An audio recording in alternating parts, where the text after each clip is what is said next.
How's it going, guys? My name is the Gaming News Stuff, and welcome to my second Meta Report video. I got some feedback from the last Meta Report video, so I will be attempting to make this video much more interesting instead of just reading off a website, because I was definitely not happy with that previous video.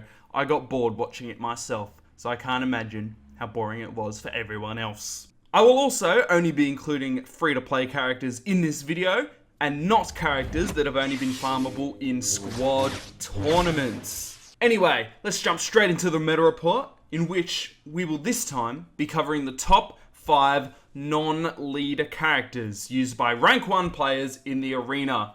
This means that I'll be skipping over characters that are usually in the leader position of the squad. These will be in order of least used to most used, resulting in the most used non-leader character being the last in the video.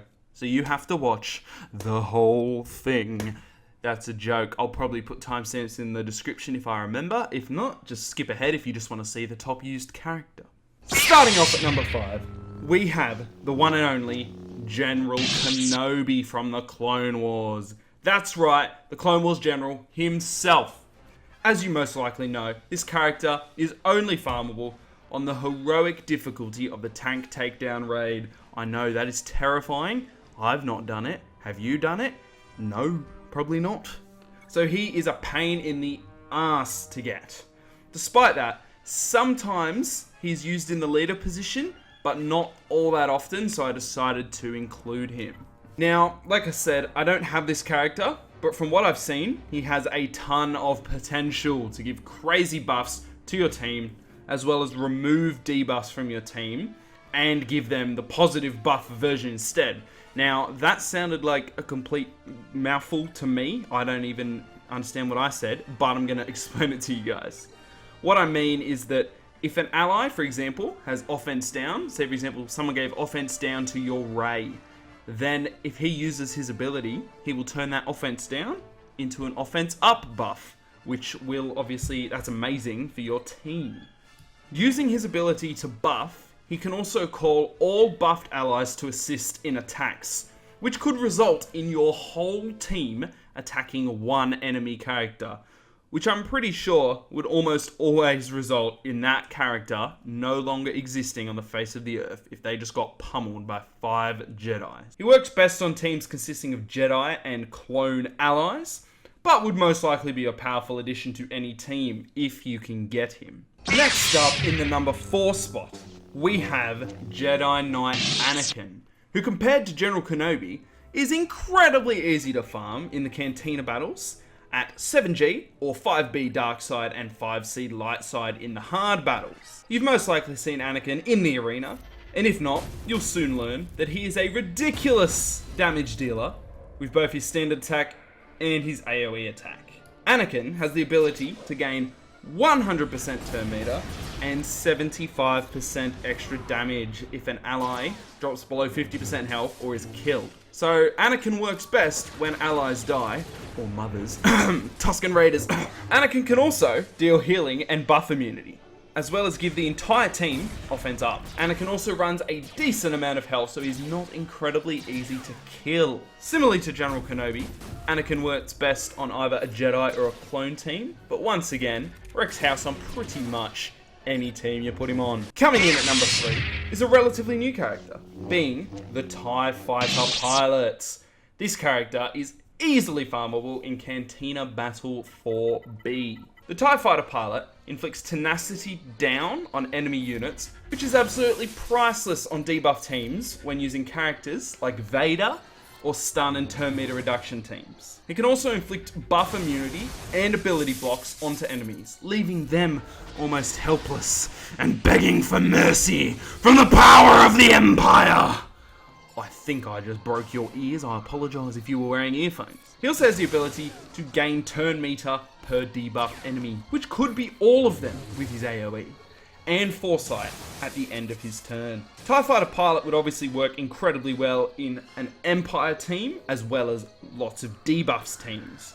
and is incredibly fast, allowing him to provide those mad debuffs as quick as physically possible. We'll be skipping over Chirrut Imwe because he's only available in squad tournaments and chromium packs, and that's not very fair to all of us who don't have him. Coming in at number 2, we have the B2 Super Battle Droid, who is farmable once again in the Cantina battles at 6D. B2 Battle Droid's biggest strength is the sound of his blaster. Ooh, that's a good sound. No, but honestly, he is best used to get rid of all buffs on the enemy team. You heard me, every buff. As well as provide buff immunity, all through an AoE attack.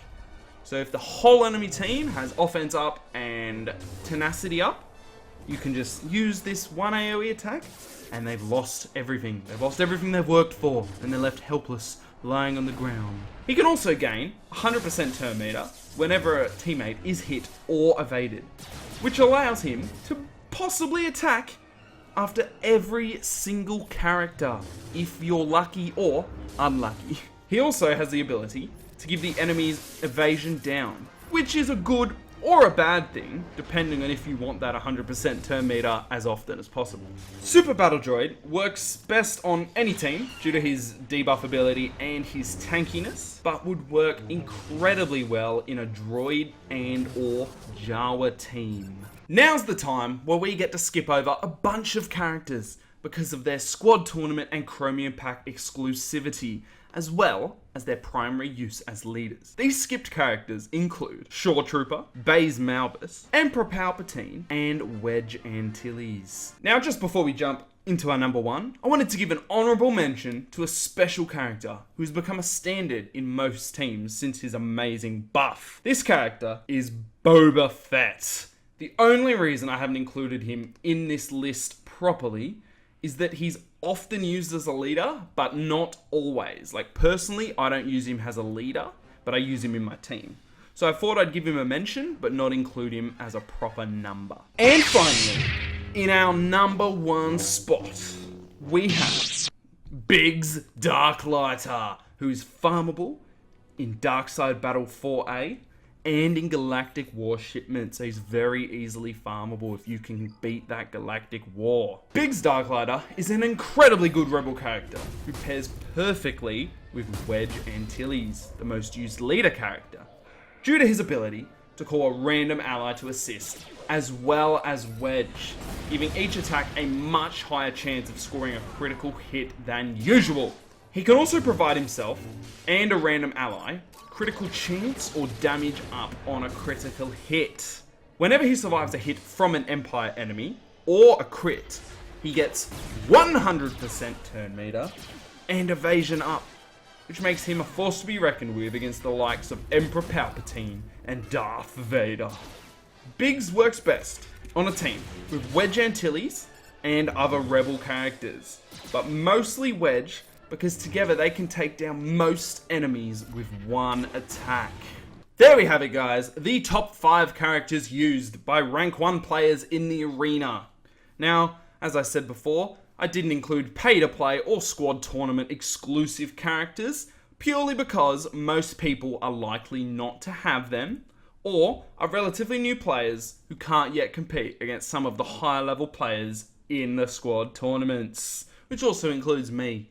So you don't have to be a low level to not compete.